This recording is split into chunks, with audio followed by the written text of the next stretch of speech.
তোমরা একবারে ঠিক বলেছ, আমার বরের মতো বর হয় না জানলে। আমার চাটুচার মাথা এত ঠান্ডা যে কি বলবে, মাথা গরম হয় না।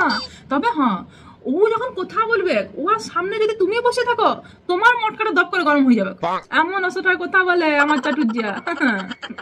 ইগনোর, আমার কথার ইগনোর কোনো দিন করে না। আমার প্রত্যেকটি কথাতে হুঁ হ্যাঁ করে জবাব দিয়ে যায় জানলে।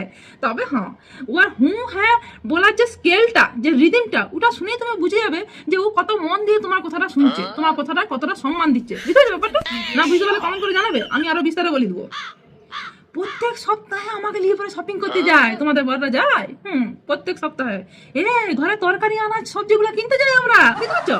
এখানে যেতে পারবে, এখানে যদি বাজারে যায় তাহলে কানা বেগুন আর বুড়া চঁচ বেরানো মূলা কিনলে ঘর চলে আসবে।